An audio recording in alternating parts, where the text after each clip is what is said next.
Hi, everyone. Welcome to your Masters of the Universe story tape.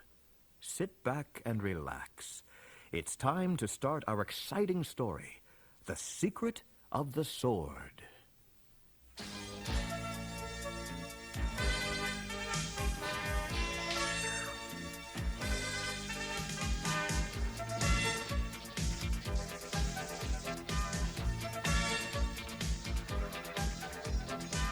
Somewhere out there someone needs me.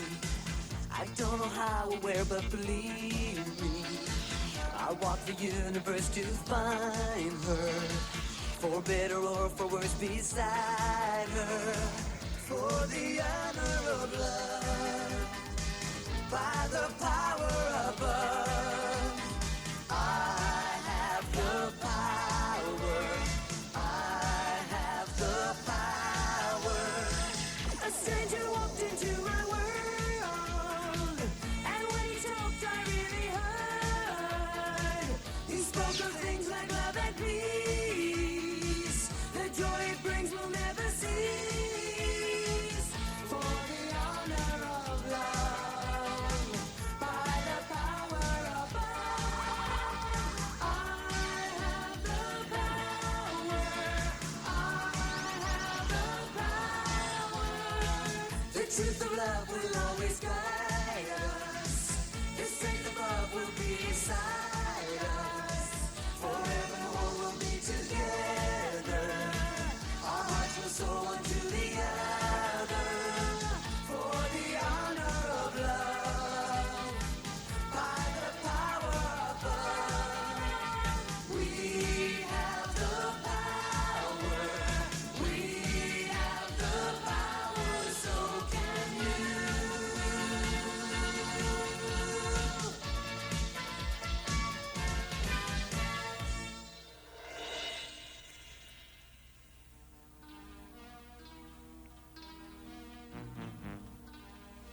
It was night at Castle Grayskull. Everyone was sleeping soundly except the sorceress. She was having a terrible dream. In the dream, she heard a voice cry out, You may have defeated us, but you'll never see this child again.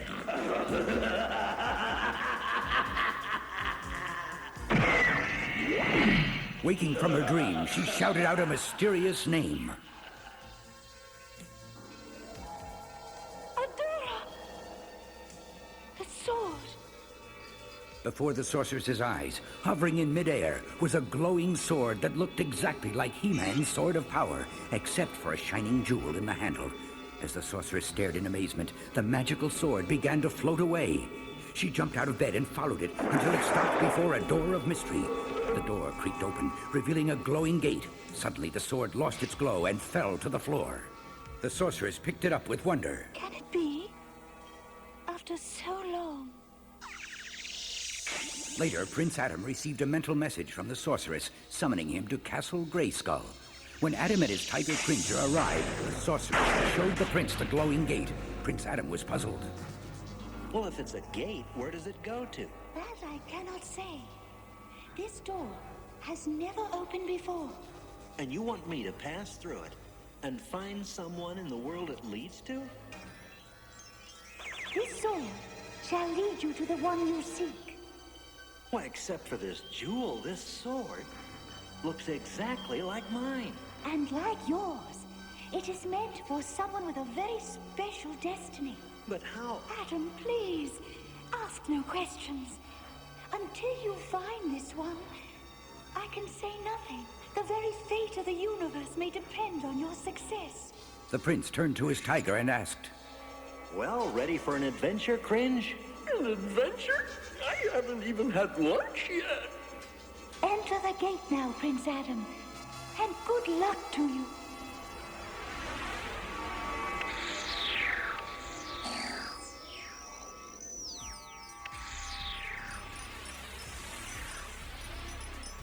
After walking through the glowing gate, Adam and Cringer found themselves in the world of Etheria.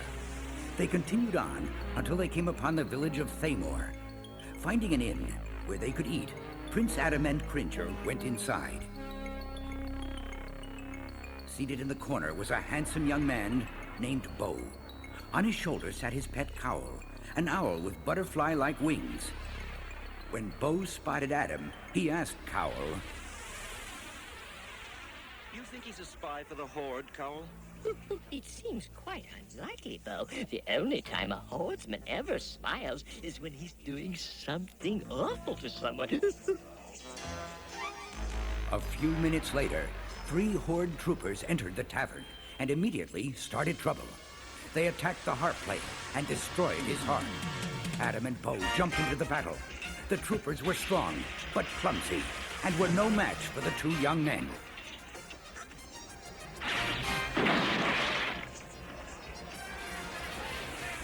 After the fight was over, Adam and Bo shook hands and introduced themselves.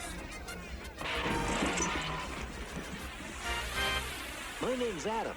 Mine's Bo. Good to meet you, Adam. I don't mean to be an alarmist, Bo, but when the Horde finds out about this, they're sure to send a force squad after us. Ugh. You're right. You better come with us, Adam. They'll be after you, too. Where are we going? Whispering Woods, of course. From now on, my friend, you are part of the Great Rebellion. Meanwhile, in another part of Etheria, in the Fright Zone, the cruel leader of the Horde, the evil Hordak, was listening to his advisor, Shadow Weaver, a wicked woman with mysterious powers.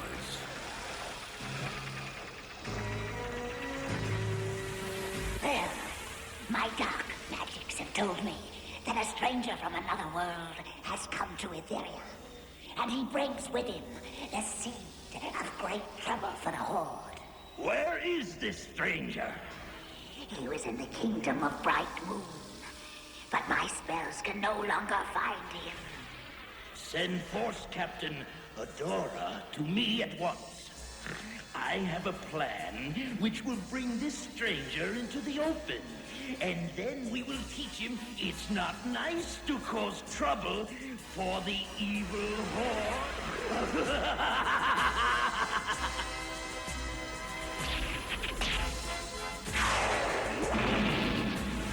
While Hordak was making his evil plans, Adam and Bo arrived at the rebel camp in Whispering Woods. There, Bo introduced Adam to the rebel leader, a young woman named Glimmer. Glimmer, this is Adam. Pleased to meet you. Adam helped me teach some Horde troopers a lesson in Thamor. Glimmer's mother, Queen Angela, had been captured by the Horde, and Glimmer lived for the day when the rebels would defeat them and set her mother free. Just then, a witch and her broom crash-landed in Whispering Woods. It was the lovable Madame Raz and her talking friend, Broom. Glimmer ran to help her. Madam Raz, are you all right? Oh, dearie my, yes. But there was something important I had to tell you. Now, what was that again? The village of Thamor, the Horde. That's it! The Horde has placed the entire village of Thamor under arrest. When they heard the news, Adam and Bo realized it was their fight with the Horde troopers that caused the problems for the people of the village. Together, they vowed to help.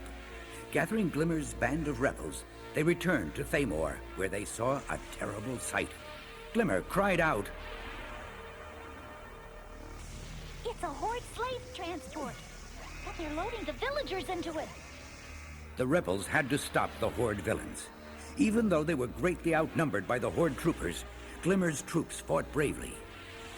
Just when it seemed that the rebels would be defeated, Prince Adam transformed himself and Cringer into He-Man and Battle Cat. By the power of Grayskull.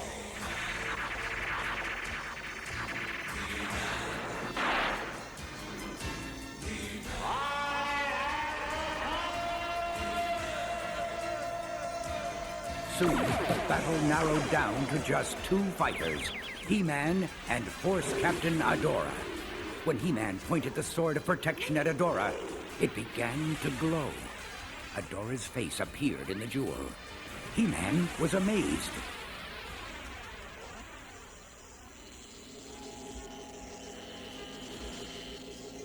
Why, you're the one I came to find. Is that so? Snarled Adora, and she quickly signaled a Horde trooper to fire off a blast from his energy baton, sending He-Man crumbling to the ground. You're mine now, stranger. You and this curious sword. When Adora brought her prisoner to Hordak, the evil ruler imprisoned He-Man on Beast Island. But Madame Raz used a magic spell to find out where He-Man was. Then she used her powers again to make a magic flying boat and flew Bo and the rebels to Beast Island. But before the rebels could attack, the evil Hordak struck again. He shot down their flying boat, and they crash-landed on the island. He-Man was held down by glowing magical chains in the plunder room when Adora came to him carrying the sword. I'm Adora, Force Captain Adora. And your name? My name is He-Man. This sword you carried intrigues me, He-Man. It feels as if it were made just for me. I thought it was. And now you don't. I was to give that sword to someone who served the forces of good. But you serve the forces of evil. Evil? You're the one who serves evil, Rebel. I serve the rightful rulers of Etheria. You can't believe that. Haven't you seen how the Horde treats people? Well, I've spent most of my life training in the Fright Zone. There's been little time to see the rest of Etheria. Then why don't you do it now? Or are you afraid of learning the truth about the Horde? I'm afraid of nothing. Then you'll go? I'll think about it. Adora mounted her horse, Spirit, and headed for the prison gate. Halt! State your business! Force Captain Adora on a secret mission for Hordak. Open the gate, Trooper. Once she was off the island, Adora told Spirit, Well, Spirit, now we'll prove to ourselves that He-Man was lying, huh? Meanwhile, back on Beast Island, the rebels found He-Man. But before they could free him, Hordak and his villains entered the plunder room, and Shadow Weaver put all the rebels under a spell. He-Man shouted in a rage. You villain, what have you done to them? They are merely paralyzed for a time. Better to ask what I will do to them if you do not tell me why you have come to Etheria. When He-Man refused to talk, Hordak left, warning that he would be back to get He-Man's answer. Once they were gone, Cowl came flying in.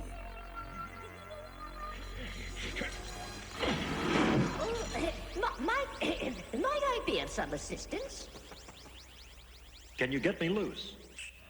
Using his amazing intelligence, Cowl found the right buttons on Hordak's control board. One push, and He-Man's chains fell away. You've done it! Now let's go find our friends. I've had enough of this place. Oh, I find it rather unpleasant myself. He-Man burst into his rebel friend's cell and freed them. Once he got them safely off the island, he destroyed the prison forever.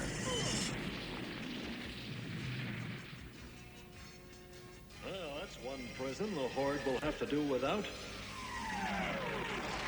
Meanwhile, Adora had been wandering through Etheria and seen for herself how cruelly the Horde troopers treated the people. Returning to the Fright Zone, she faced Hordak and Shadow Weaver. Hordak demanded, Adora, where have you been? I've been seeing for myself how we rule Etheria. What have you discovered? You lied to me, both of you. The Horde is evil, cruel, unjust.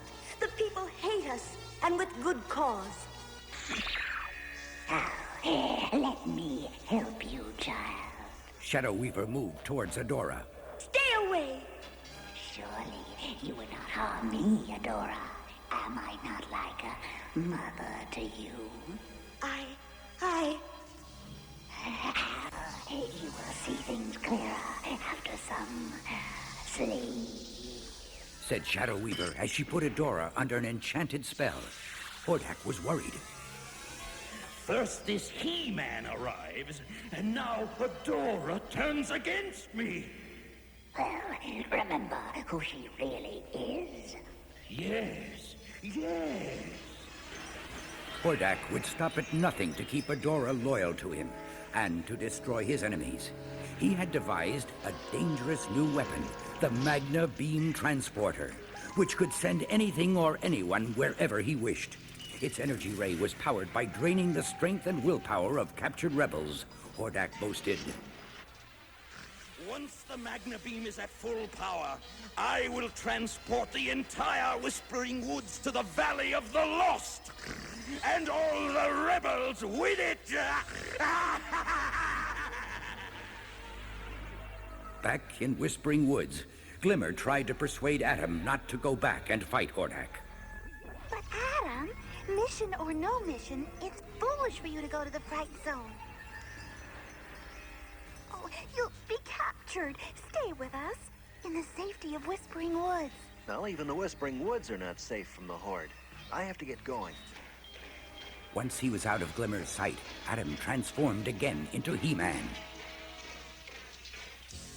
By the power of Grayskull!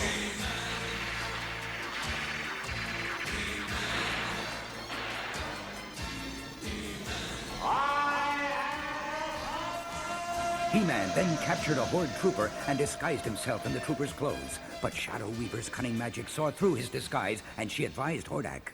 If we capture him, he will supply the Magna Beam with all the energy it needs. And with the Magna Beam charged, I'll send the rebels to a place where they'll never bother me again! Still under Shadow Weaver's spell, Adora captured He-Man and brought him to Hordak. Guards, take this rebel to the plunder room and put him in the Magna Beam charger. His energy should be all I need to charge the Magna Beam to full capacity. The charger? No, please, you can't. Do you have an objection, Force Captain? Seeing Adora getting stronger, Shadow Weaver cast another spell. Adora grew weak again. No objections, my liege. To the plunder room with the rebels.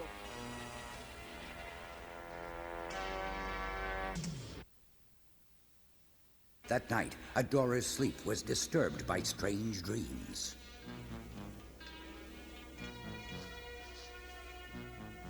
No. It's evil. No. And a message from the sorceress.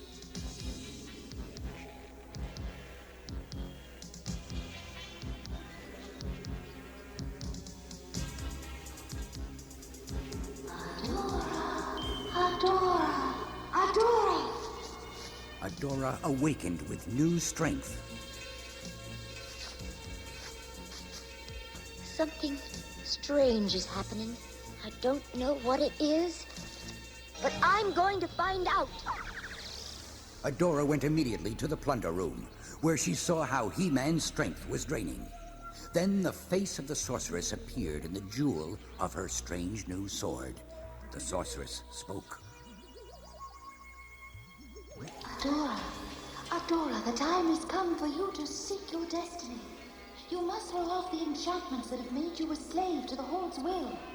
Let your heart guide you toward the path that you know to be right. And let this sword give you the strength to follow that path. Use that strength to protect the weak and to help right the wrongs committed by the Horde. And let your first duty be to this man about to be enslaved by the Horde. A rebel warrior? He is no ordinary rebel, Adora. He is He-Man, hero and champion on the side of goodness. But to you, Adora, he is also something more. Adora, the Horde stole you from your parents when you were a tiny baby. So you never knew your mother, and you never knew your father. But you also had a twin brother. This man is your brother, Adora. And Adora, he needs your help. For the honor of Grayskull, Adora. For the honor of Grayskull? For the honor of Grayskull! In a burst of magic, Adora transformed into She-Ra, the Princess of Power.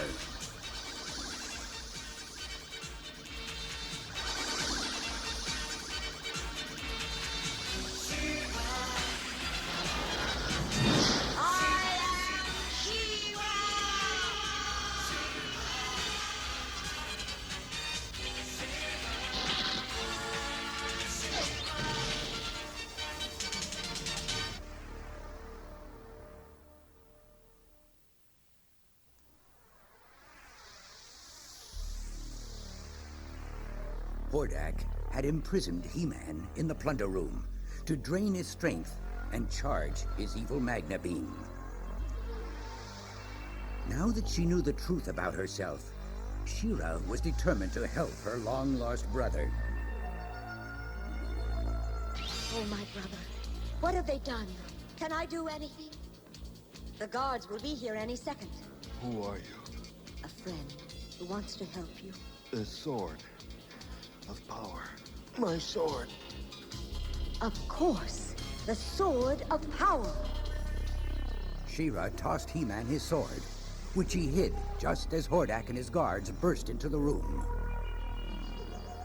Hordak was pleased to see how weak He-Man was, and how his Magna Beam was now fully charged. Guards! Take these rebels at your leisure. I shall go upstairs to activate the Magna Beam. Magna Beam? What's a Magna Beam? Don't ask. We have to stop him. I'll take care of that. You go warn the rebellion. Right. Good luck. As she mounted her horse Spirit to ride away, She-Ra called, Go, Spirit. Before her eyes, Spirit was transformed into a winged unicorn.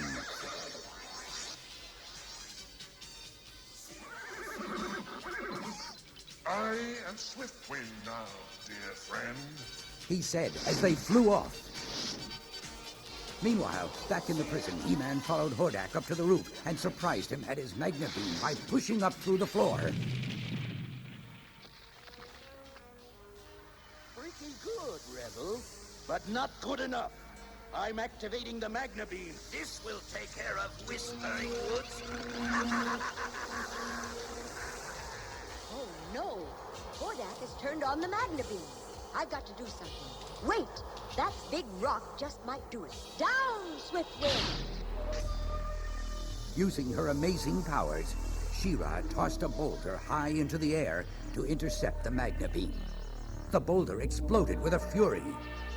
Hordak screamed, No! My Magna Beam wasted on a rock. Well, I still have enough power for a second shot. Sorry, said He-Man, as he punched the Magna Beam projector and split it wide open. The energy trapped inside it was released, and in moments the prisoners grew strong again. What happened? Where are we? I don't know what happened, but my energy is returning, and I know exactly where we're going. Back to the rebellion, men!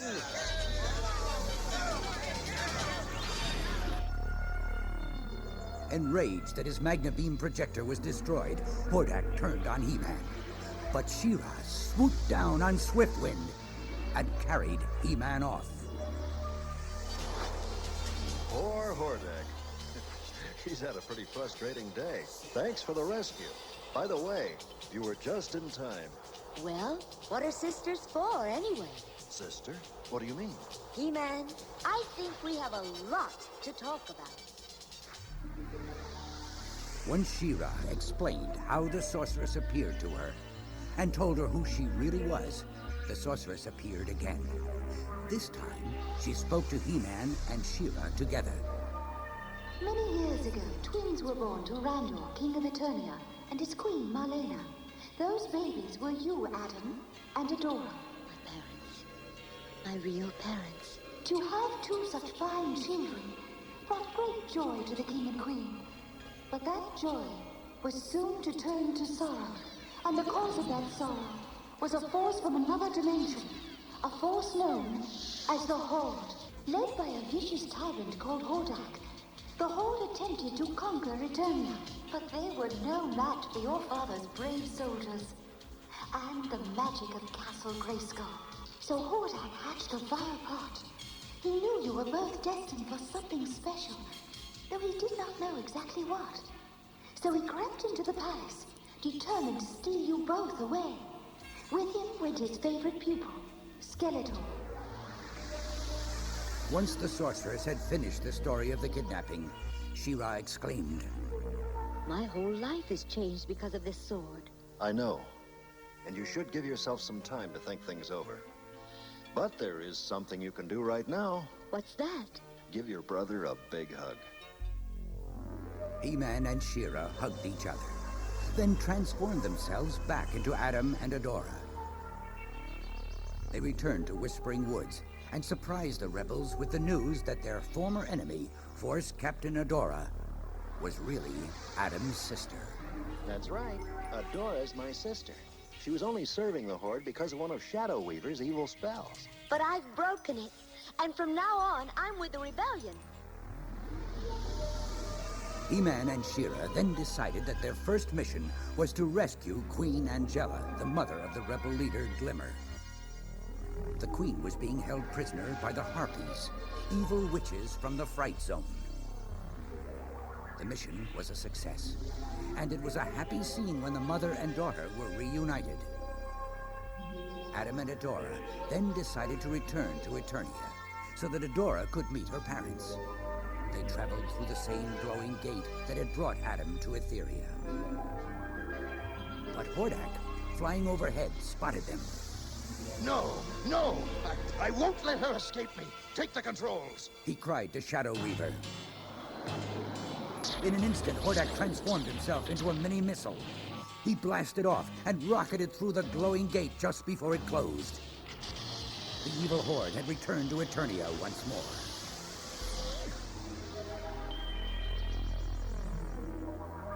Tears of joy streaked down the faces of King Randor and Queen Marlena when they saw their long-lost daughter. Look at you. How lovely you are. Oh, Mother. I'm so glad Adam brought me here. Son, I want you to know that today you've made me the happiest man on all Eternia. The royal family of Eternia is whole once more, and by the ancients I swear that nothing shall ever separate us again. Meanwhile, in another part of Eternia, Hordak and his former pupil Skeletor put aside their old rivalries and teamed up again. You know, Skeletor, your evil is almost a match for my own. Together we'll make life miserable for those Eternian fools. Why, it'll be just like the old days. Yes, just like the old days.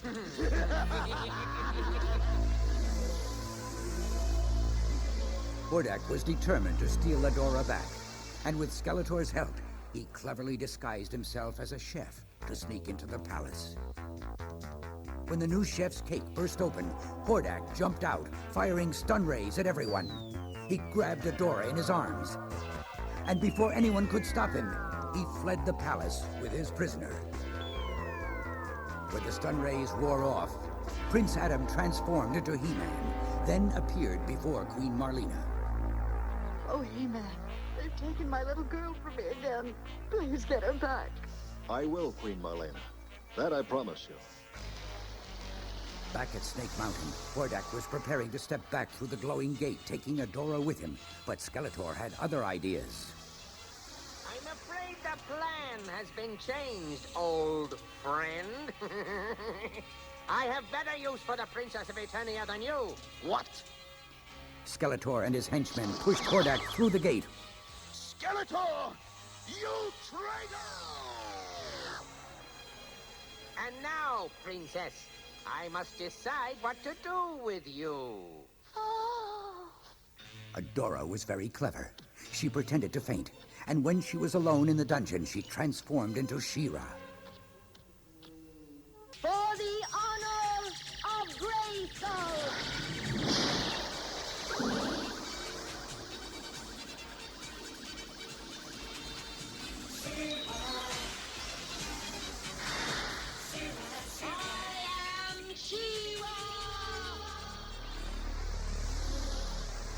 It didn't take the Princess of Power long to overpower Skeletor and his evil friends and return to the palace as Adora. Although she wanted to be with her mother and father more than anything, Adora knew she could not stay in Eternia forever. Please try to understand. I love you all, but But Etheria is my world. I can't just leave it in the hands of the Horde. So Adora bid goodbye to her family, promising to return one day. As Adora lifted Spirit's reins, the sorceress reminded her. Remember, Adora, whenever you wish to return, just hold up the sword and call my name. I will. Come on, Spirit. But Prince Adam could not let his sister return to Etheria and fight the Horde alone. So he followed her through the gate, explaining, Well, I thought I might give you a hand in getting the rebellion off to a big start.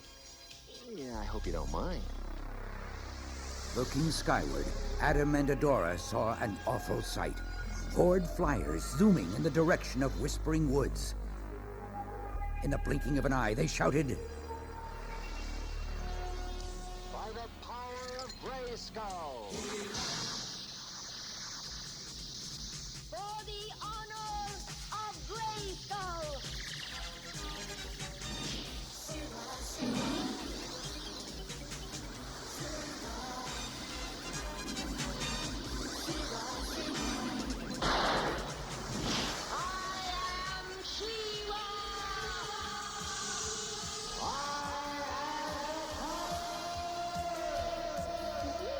This looks like double trouble.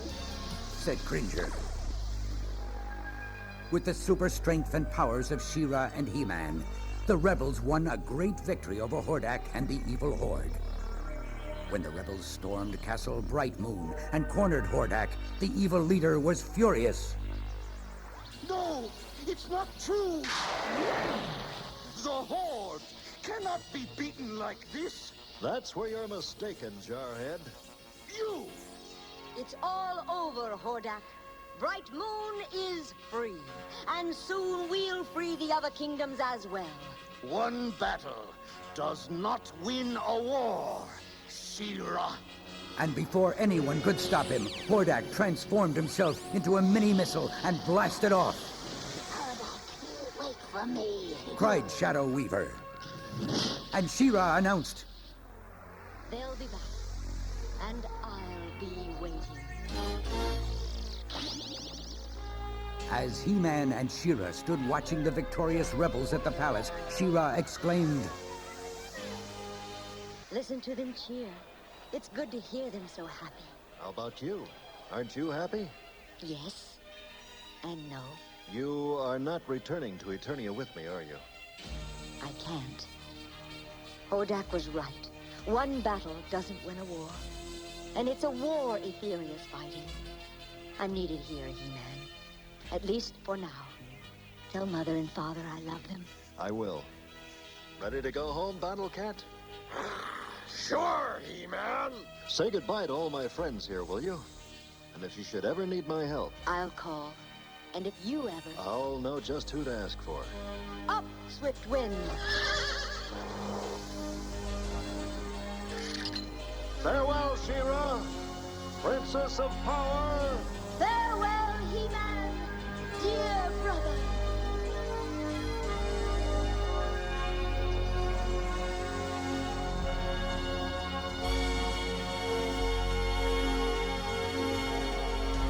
Somewhere out there, someone needs me. I don't know how or where, but believe me, I'll walk the universe to find her. For better or for worse, beside her.